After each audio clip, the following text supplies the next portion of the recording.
तुर्की north Atlantic treaty organisation यानी कि NATO का सदस्य है। नेटो पश्चिम के देशों का गुट है और रूस इससे चिढ़ा रहता है। यूक्रेन नेटो में शामिल होना चाहता है और रूसी राष्ट्रपति पुतिन को यह बर्दाश्त नहीं है। यूक्रेन पर रूस के हमले को लेकर पुतिन नेटो को भी एक वजह बताते रहे हैं। नेटो को रूस और चीन के विरोध संगठन के रूप में भी देखा जाता है। अब तुर्की ब्रिक्स में शामिल होना चाहता है। वहीं तुर्की ने अनौपचारिक रूप से ब्रिक्स में शामिल होने के लिए आवेदन भी किया है। ब्रिक्स को पश्चिम के देश अपने खिलाफ देखते हैं।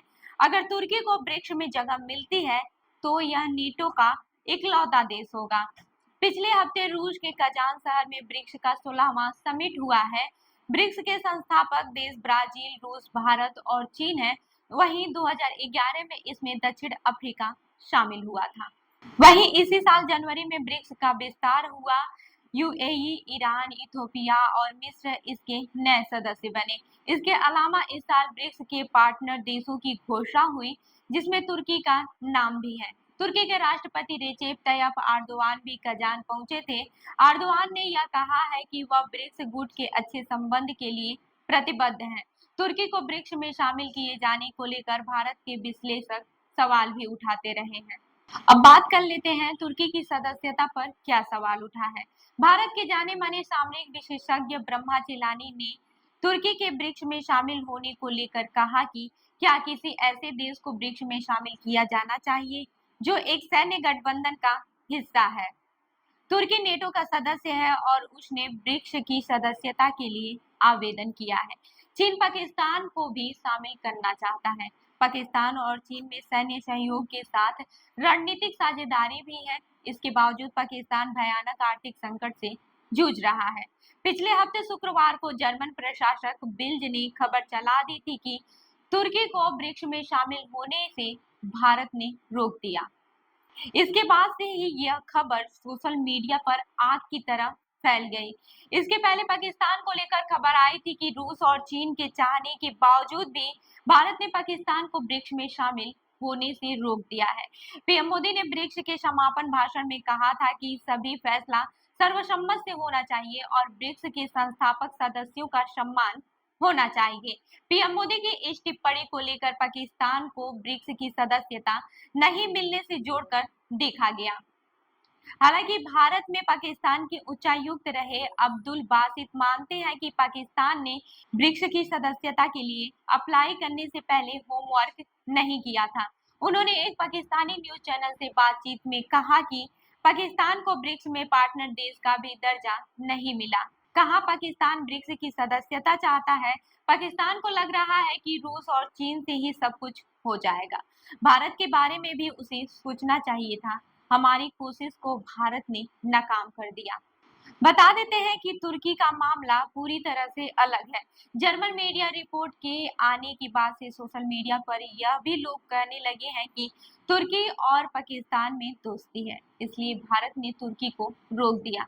लेकिन तुर्की को रोकने में भारत के अलावा चीन का भी नाम लिया जा रहा है। रूस के एक विश्लेषक का कहना है कि चीन को बीगर मुसलमानों पर तुर्की के रुख को लेकर नाराजगी है और भारत को पाकिस्तान से उसकी जुगलबंदी के कारण आपत्ति है। चीन में बीगर मुसलमानों के खिलाफ कथित अत्याचार को लेकर तुर्की ने हमेशा से मुखर रहा है, जो कि चीन को रास नहीं आता है। यूट्यूब पर पोस्ट किए गए एक वीडियो में रूसी विश्लेषक करीम हास ने कहा है कि तुर्की को ब्रिक्स का सदस्य बनाने का प्रयास कामयाब नहीं रहा। हास का कहना है कि तुर्की को ब्रिक्स की सदस्यता नहीं मिलने के मुख्य रूप से 3 कारण है। पहला कारण यह है कि ब्रिक्स अभी 4 नए सदस्यों ईरान, यूएई, इथियोपिया और मिस्र को पूरी तरह से जोड़ने की कोशिश कर रहा है। इन्हें इसी साल ब्रिक्स की पूर्णकालिक सदस्यता मिली थी।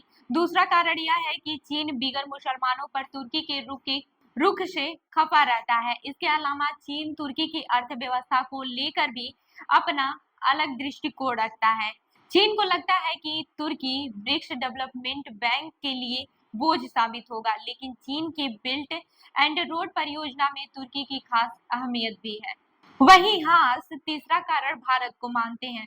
वह कहते हैं कि तुर्की पाकिस्तान के साथ ऐतिहासिक करीबी है। दूसरी तरफ अर्मीनिया और अजरबैजान की लड़ाई में तुर्की और भारत बिल्कुल अलग अलग खड़े हैं। भारत अर्मीनिया को हथियार दे रहा है और तुर्की अजरबैजान के साथ खड़ा है। ऐसे में भारत भी तुर्की को सदस्यता दिलाने के मामले में अनिच्छुक है। अब इस पे भी बात कर लेते हैं कि तुर्की को सदस्यता क्यों नहीं मिली। हास मानते हैं कि यूक्रेन में जंग छिड़ने से पहले तुर्की और रूस के संबंध बहुत संतुलित नहीं थे। यूक्रेन पर रूस के हमले से पहले तुर्की की दोस्ती के रूप में ज्यादा फायदा था, लेकिन जंग के कारण चीजें बदल गई। हास कहते हैं कि पश्चिमी देशों के प्रतिबंध के कारण रूस ट्रांजिट पॉइंट के लिए तुर्की पर निर्भर हो गया है। रूस का कच्चा तेल रिफाइन कहीं और हो रहा है और तुर्की के रास्ते यूरोप पहुंच रहा है।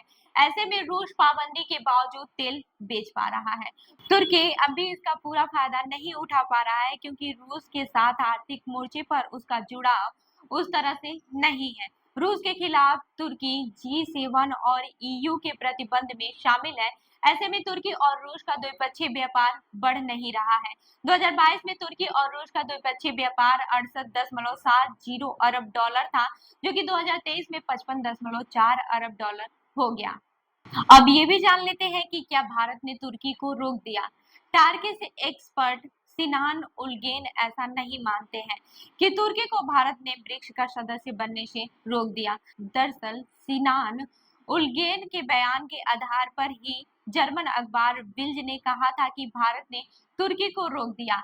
वहीं सियान ने ट्वीट कर कहा कि मैंने बिल्ड को ब्रिक्स समिट पर इंटरव्यू दिया था, लेकिन संदर्भ से हटकर कई बातें मेरे नाम से कही गई हैं। तुर्की और भारत के संबंध में दूरियां हैं, लेकिन ब्रिक्स का सदस्य बनने से रोकने के लिए भारत ने कोई वीटो नहीं किया था। केवल भारत ही नहीं बल्कि कई देश ब्रिक्स के तेजी से विस्तार को लेकर सहमत नहीं है। तुर्की को लेकर अभी भी सहमत नहीं बन पाई है। यह बात भी कही जा रही है कि इस बार ब्रिक्स समिट के विस्तार को कोई एजेंडा नहीं है।